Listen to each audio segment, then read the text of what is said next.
몇 해 전 남편이 등산을 갔다 험한 산에서 길을 잃어 당황했었다. 농담처럼 기적으로 살아서 돌아왔어요. 남편은 젊은 날부터 마음을 다스리려 험한 산을 수행하듯 다니는 등산 마니아였다. 등산로를 벗어나 홀로 한적한 길로 등반하던 중 절벽을 타고 오른 정상에는 다른 길이 없었다. 순간 당황하고 깊은 공포가 올라오더란다. 등산 장비도 갖추지 않은 채 오른 절벽은 오를 수는 있으나 내려오는 것이 불가능했고 길이 없어 올라간 길로 다시 내려와야 하는 상황은 예상 못했던 불가능의 도전이었다.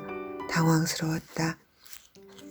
깊고 인적 없는 산에서의 구조는 더더욱 기박한 상황. 산속의 해는 빠르게 저물어 갔다. 아, 정말 이러다 죽나 싶었소. AA에서 배운 여유있게 하자를 생각하며 잠시 담배 한 대 피우며 진정했지. 고요히 산 정상길이 끊어진 그 자리에 앉았어. 자리에 앉아 심호흡을 하고 마음을 진정했대. 점점 주위는 어두워 길은 없고 올라온 길은 절대 내려갈 상황은 아니고 낙상하면 중상 아니면 사망이다 싶은 곳이었다. 여기 인적 없는 곳에서 밤을 지샐 수도 없는데 어둠이 내린 산은 어둠이 칠흑 같으니 하늘의 달이 유난히 밝게 느껴졌단다.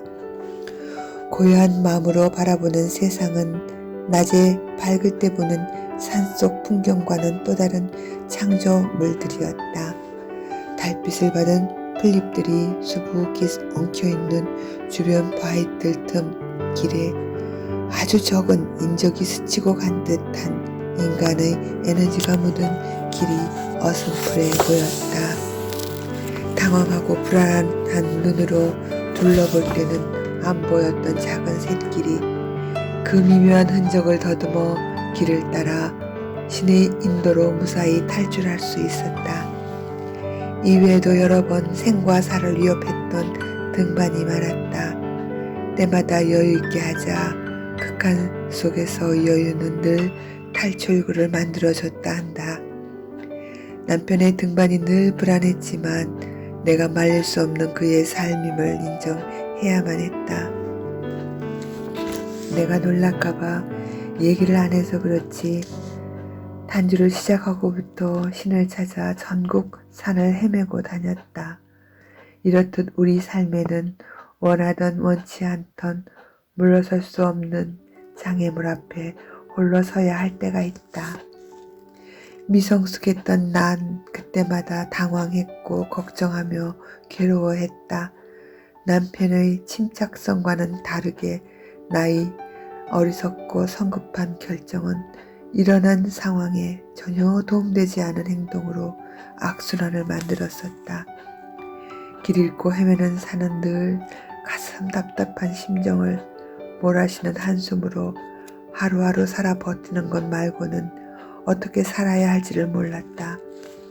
어리석음과 고난이 함께하던 시절 내가 보는 세상은 잿빛과 뿌연 안개만이 내 시선에 들어오는 전부였다.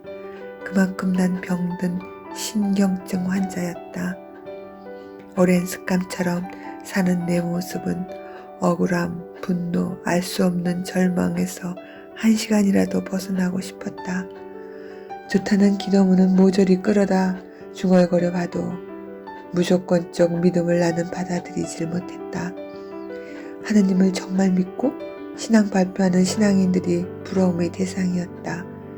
유년기까지 몇 10년을 공동체에서 배워도 나는 늘 그들이 전하는 신을 신뢰하지 못했다.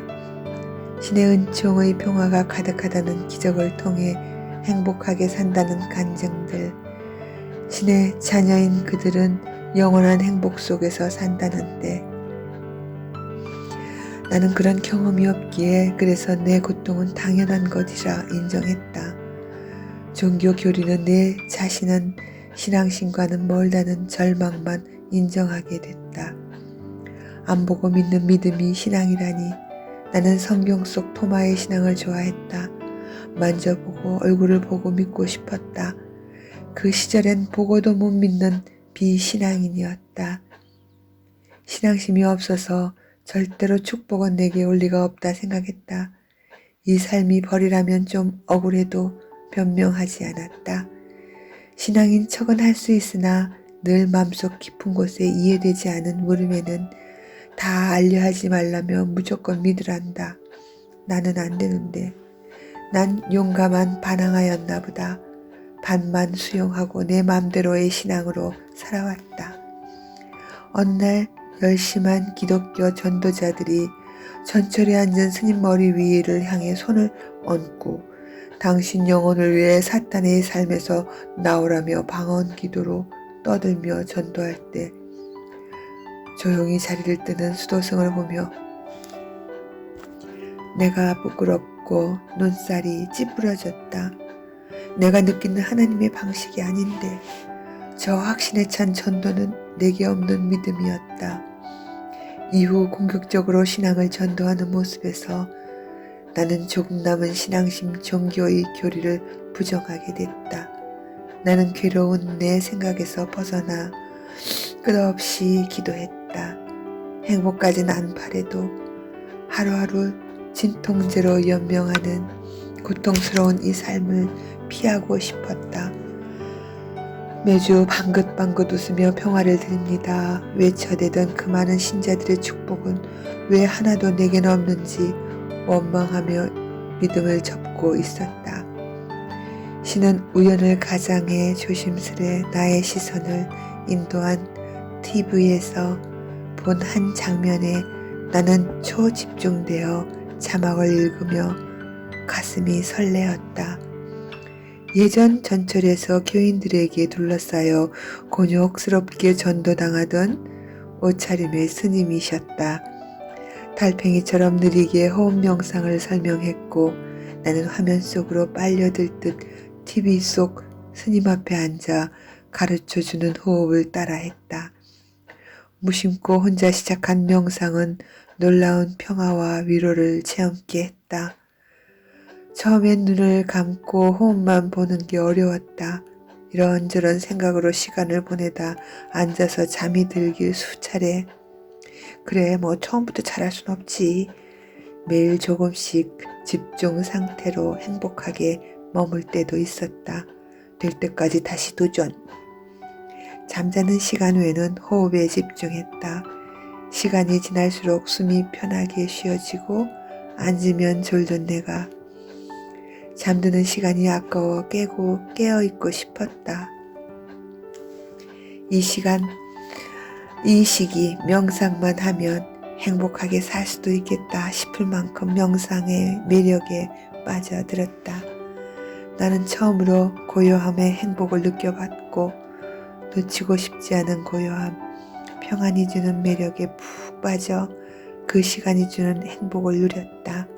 그날 이후로 계속 상처 입은 내 몸과 영혼이 치유되는 명상에 머물고 싶었다. 행복하고 충만한 순간들이었다. 10분, 20분, 1시간. 세상에나 마음이 고요했다. 마치 잠속에 잠긴 듯 아무런 생각이 없음이 이처럼 고요한 심적 충만에 머물 수 있다니. 세상의 문제와 고민들은 여전한데 나는 그 문제와 그곳에 없었다. 어느 장소에서도 나는 단순히 앉아 숨쉬는 행위로 자유함, 평화와 함께 있을 수 있었다. 어떤 것도 더 필요치 않은 충만함, 거기에 통찰과 여유로움, 나는 예전의 내가 아닌 것 같은 느낌이었다. 막연히 알 수 없는 공허, 그 무엇이 이 명상으로 허했던 마음이 채워졌다. 명상을 알게 됨은 내게 큰 축복이었다. 알 수 없는 불안이 없어졌다. 늘 막연한 긴장과 근심도 여유로워졌다. 주변은 변한 게 없는데 내가 변했다. 지금 이대로도 충분히 고요하고 충만한 행복이었다. 나는 한 번도 사찰을 스님을 만난 적 없는 사람이다. 컴퓨터 온라인으로 찾아 듣고 배우고 이제는 내가 경험한 기쁨을 가족에게 전하는 단계이다. 내 자녀들은 나보다 더 깊은 영적 삶을 사는 것 같다. 몸에 밴 평온을 유지하며 내 젊은 날의 실수들을 멀리 벗어나 행복한 삶을 산다. 물론 매일이 그렇지는 않다. 세속적 모든 명예와 큰 부를 축적한 사람들도 궁극적으로 영적인 삶을 추구한다. 정신적 마음의 평화를 찾아 자신의 내면을 공부하는 이유였다. 수도자들이 폭포수 아래 가부좌 틀고 눈 감고 앉았던 그들은 무엇을 찾아 고요함 속에 앉아 있었을까? 난 명상하는 기쁨을 몰랐을 땐 이 바쁜 시간에 일을 해야지 가부좌 틀고 가만히 앉아 있음 술이 나와 밥이 나와 어리석은 내 생각이었다. 더 깊은 진리로 삶이 사라지고 평화롭게 숨이 쉬어지는 이 지복을 느끼고 있었던 거야. 명상을 실천해 보길 상처 입은 그대와 나를 위해 100번 권장하고 싶은 일이다. 종교적 교리가 아닌 상처난 마음을 위로할 치유를 스스로 하게 된다는 매력, 고요히 숨 쉬어지는 내 삶에서 가장 큰 위로가 되었고 기쁨이다. 새가슴 같은 약한 정신으로 살아낼 수 없었던 내게 용기도 일어나게 했다. 명상을 통한 자기 치유와 안정도 내가 체험하는 마음의 힘이라 생각했다. 하루하루 약하고 미숙하지만 살아낼 용기와 희망도 가르쳐주는 힘이 있어 오늘을 평화롭게 살아간다.